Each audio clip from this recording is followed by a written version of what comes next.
These are the Rhineland Bastards, half black, half Aryan. Even Hitler feared them. The way he eliminated them is unbelievable. The Rhineland Bastards were mixed-race children born to African soldiers who married German women after the occupation of French soldiers in the Rhineland after the First World War. The Nazi regime considered them as a racial threat because they wanted an Aryan race, a pure Aryan race. However, they were half Aryan. Well, now what's funny is Adolf Hitler wrote in the Mein Kampf that it was a Jewish project, that African soldiers were stationed at Rhineland and not French soldiers who were white.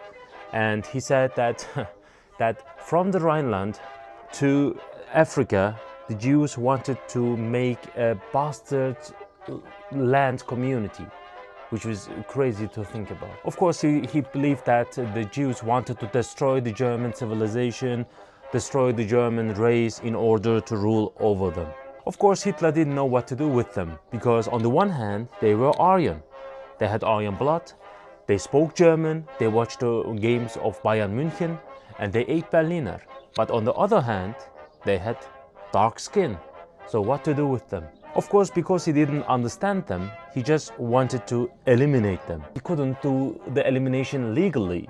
It's 1937 and there's no martial law, and it was illegal to attack these people. So he ordered a secret mission. By the way, I'm also gonna make a video about all the blacks in Nazi Germany, so subscribe for more videos. So Hitler ordered a special commando, the Sonderkommando 3, to solve the Rhineland Bastard problem.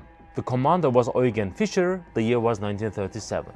So they gathered all the informations about the Rhineland Bastards from the government officials in this area, and they brought all of the black children together, the Rhineland Bastards. Some of them were brown. So they were brought up in a place, and it was like a hospital.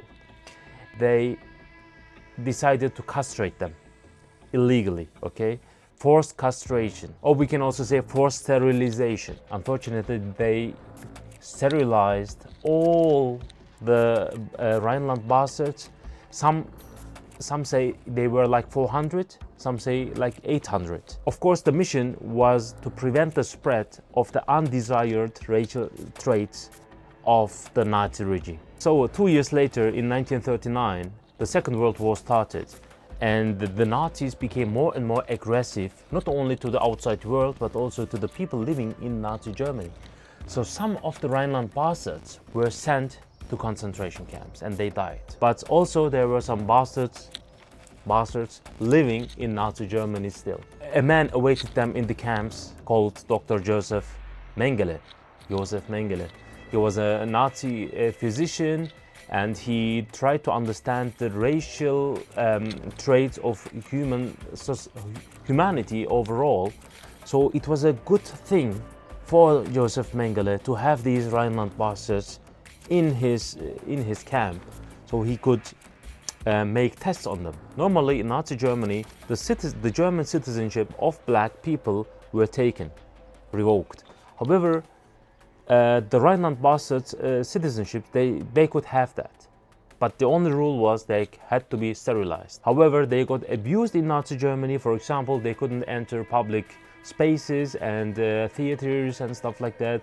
So they were under immense pressure living in Nazi Germany. Okay, the war is over. 1947, the Allied powers occupied Germany, and 3 doctors were judged by a high judge because of the Rhineland Bastards. I mean, the topic was Rhineland Bastards then.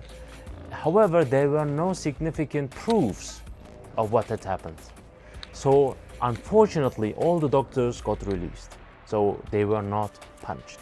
Some of the Rhineland Bastards survived the Nazi regime and the Second World War. However, they were not the same, not physically and not psychologically. Subscribe for more crazy historical facts.